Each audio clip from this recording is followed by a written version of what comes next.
Hey, this is Beebee here with my dog Ruby. This is Love is Strange. My upload for my Alan Wake video has been stuck at 87% for the last 20 minutes, which is nerve-wracking because it's going to show up late, but whatever, I guess that's just how life goes. I'm having a really hard time not buying a bunch of $5 t-shirts from Walmart, so that's where I'm at on this beautiful day. Don't knock it till you tried it, Max. Oh, about her weed. I grin at her, as we usually do, and almost turn to survey the landscape again, lifting the camera slightly, but then pause just to watch her. She doesn't pay me too much mind, just lights her joint and brings it to her lips, exhaling gray. She's beautiful like this, all faraway expression and loose limbs, ember growing soft orange between her fingers. Wait. She glances up at me, about to lower her joint, but I quickly wave my hands. Don't move, stay like that. She does, legs still propped up in joint, burning soft colors between her fingers, watching me curiously as I scale back down the side of the bus. You're gonna get her arrested! What are you doing? Stay like that. I settle back down on the ground and take a few steps back, squinting up at her and taking a few steps from side to side, judging the light, the sense of space. Chloe watches me for a minute, then just chuckles, shakes her head, and brings the joint back to her mouth. You're such a weirdo. And just that, the way she draws her legs up a little higher, lifting her arm again and looking away, her expression going far away like before. I draw the lens up to my eyes and snap a photo. Chloe lounging on top of the bus, smoking with the bright blue sky behind her. Wow! Pleased with yourself? This is it, Chloe. Both her eyebrows raise and she rubs the cigarette out against the roof of the bus, swinging her legs over the side. What do you mean? This should be the photo we submit. Are you sure-ish? Serious. She hops down and comes towards me, leaning over my shoulder to look at the photo in my hand, warm against my back. Oh, hey, they drew it. That wasn't quite what I was picturing, but I'm down with it. All right. Very neat. But it's just, you can tell that was a completely different artist, though. That's fun. Not a bad thing, just something I noticed, but it's just, I glance over at her and she seems to struggle for a minute for words, glancing at me and then away. It's just me. Yeah, there's a feeling behind it. Look at your expression here. She takes it from me, frowning at it, one arm still over my shoulder. I mean, are you sure? It's really just me smoking on a bus. Shit, is that even gonna be, incriminating? I know! No, it'll be fine. I take it back from her, looking at it again, Chloe lit and striking against the stark colors of bus and sky. It's perfect. This is Chloe. This is how I see Chloe. Beautiful, at the center of everything, almost far away enough to be untouchable. Almost. It almost has, an Into the Wild kind of vibe to it. That was a weird reading, sorry. That finally gets Chloe to snort, squeezing my shoulders before letting me go. You're so pretentious. Besides, there's no way I'm ending up like that guy. I hadn't really meant it like that. I was just thinking of Chloe setting off into the wilderness. But now she's put the idea of getting lost out there, and I can't help but thinking about it. You won't, right?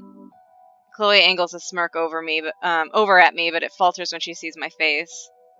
Jesus, Max, you're not actually worried about this, right? I mean, I do trust her. I trust you. I trust you, Chloe. I know you'll do what's right for you. I glance at the photo again.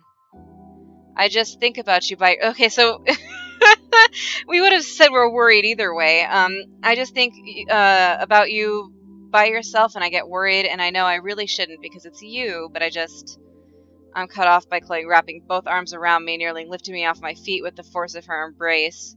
I'm surprised, but I do my best to hug her back, even though she's kind of got my arms pinned. It'll be okay, Max. You're not my mom. I know, but no, I promise it will be. She doesn't say anything else, just hugs me for a little longer before letting me go and looks a little bashful when she pulls away. She jerks her head in the direction of some car wrecks, quickly turning away. I don't totally understand, but I meant it when I said I trusted her, so I just follow. It's still at 87%, by the way. She sits down on the hood of one of the cars, and I sit down beside her, looking carefully at the photo of her again. You're 100% sure that's the one you want to use? Lady's texting me. Yeah, I think so. I've got a good feeling about it, and the contest is about feelings. Chloe just snorts. Sorry, I'm off track now because I got texted. I got so many compliments today from my staff. I feel really good. It was awesome. One person said that I'm their favorite supervisor. One person said I'm the nicest supervisor they've ever had. One person said I'm doing a great job. This is all unsolicited, by the way. Like, normally I don't get a ton of compliments, but, like, they just were really coming today. One person said I handle crises really well and I stay calm. One person said that they feel like they always learn something when they're talking to me. One person said that they like talking to me. They enjoy our conversations. So, you know, it just felt really good. And Ruby got so many compliments yesterday, and so I'm feeling like I'm blooming and flourishing, and I know I'm a little bit of an oddball. I'm never going to be precisely normal, and I don't think I've ever met or will ever meet someone who is very similar to me. But I have grown a lot in just the past couple of years, and I'm always growing just at an exponential rate and getting better and better all the time because I make a concerted effort. And it feels really good because y'all don't understand how fucking awkward I was in high school and middle school and the start of college. And part of that was untreated anxiety. Part of it was poor social skills because I was a very, very bright child who was more or less raised like an only child because my siblings were much older, who did not have a ton of social exposure to people my age growing up. So I was just kind of awkward. I didn't like talking to new people. I cried when I ordered food at restaurants. I just was in my room. I had kind of like not great hygiene. I didn't know how to engage in small talk. I didn't know how to make connections with people. I just didn't get it. And I practiced and I practiced and I practiced at it, and I'm getting better and better. And I'm not saying, like, if you have, you know, severe anxiety and severe ADHD and social concerns like I did, that you can necessarily cure yourself. I think I'm always going to be a little bit off, but I'm doing so much better. And my job, a lot of it emphasizes dealing with crises and people in high stress situations, and I'm handling it. And I know I'm so sorry. I spend lots of episodes talking about myself, but I'm just proud of me, that's all. So I'm sharing it with you because you guys are my online friends, and I appreciate you. You don't have to watch if you don't want to, so shut up. Anyway, back on track. You artists and your feelings. Oh, don't give me that. She grins sideways at me, all teeth. Terrifying. Well, I mean, we're already here. I feel like we have enough time for a tiebreaker match. I ate some cinnamon cereal and now it stinks like cinnamon over here. I grin back at her, sliding the photo back into my bag. I mean, if you're that eager to lose. Cocky, we'll see. Cocky. Cocky. Oh, she's gone. Well, now what? She goes off scrounging for makeshift swords, and I lean back. Ow, I have foot cramps. Onto the hood of the car, watching her, fingers occasionally tapping on the thin, filmy photo still in my bag. Oh. Oh no! I don't think I've ever been this jittery in my life. Hang on, this cord is tangled. Please don't kink up again. This is a brand new headset. Why is it doing that? God damn it. Ruby, her head's on top of my mouse. She's still feeling kind of sore from the vet yesterday. But she's not crying anymore, so that's good. I'm thinking of teaching her how to play dead next, because she's really good at roll over and beg and sit and lay down, so I think if I can teach her to play dead, then I can do the whole, like, bang, you're dead, where she sits up, begs, and then lays down, which could be fun. I came to class really early, mostly because of nerves, but there were already a lot of people there. I guess I'm not the only one anxious about submitting their photo, but no Chloe. For a second, it doesn't really faze me because Chloe is always late, you know, typical Chloe. So one thing that I really appreciate about this fan-made game that is so excellent, so wonderful, great job, there's no fucking Warren. But then I remember Friday's Chloe's last day in Arcadia, and I have no idea when she's leaving. What if she's already... Yeah, Max! As if she would miss us submitting their photo. Dude, you were totally zoned out. Ugh, you startled me, asshole. Yeah, that was pretty obvious. You had your nervous face on anyway, though, so I figured what's the harm? I was nervous you'd already skipped town, jerk. Hey, we're still at 87%, by the way. Chloe's hash browns, raise, and she falls back on her heels a little, hands in her pockets. What? Max, no way! I'm still owed several overdramatic goodbyes, yeah. She wouldn't dip on you like that. Also, if I'm gonna let you run the victory lap all by yourself. Before I can warn her that there might not be a victory lap, she keeps talking, reaching idly towards the back of her neck. Anyway, I need to give you this. I don't realize what she's doing until she pulls her necklace over her head, bringing it down into one hand and stringing it out with the other. Oh, Chloe, you don't have... Shut up! Do what I want! Anyways, it's for luck.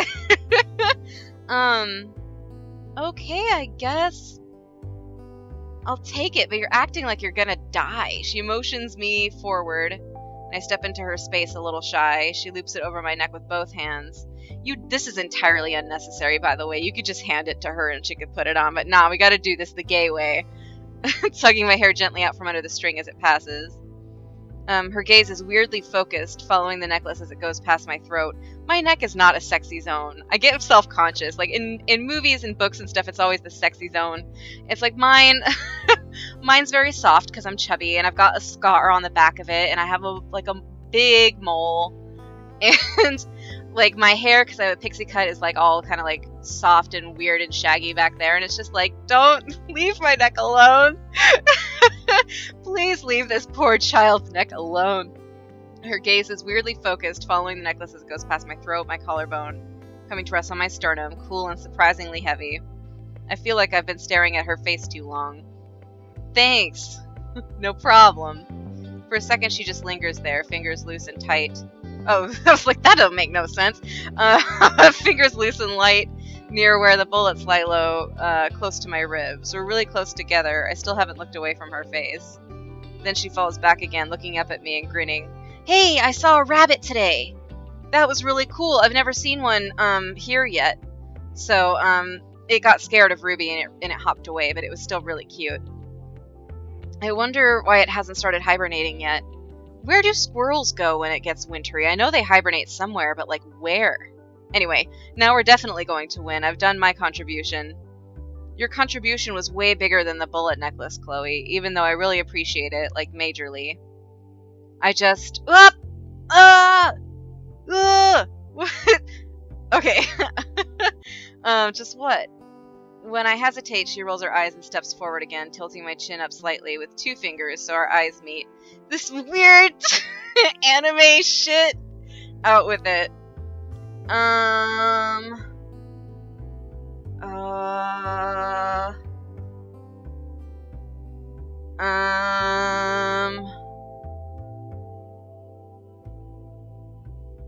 don't want to let you down?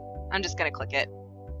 I just don't want to let you down. I mean, before I can go on, her fingers leave my chin and flick my forehead, light but sudden. Not possible.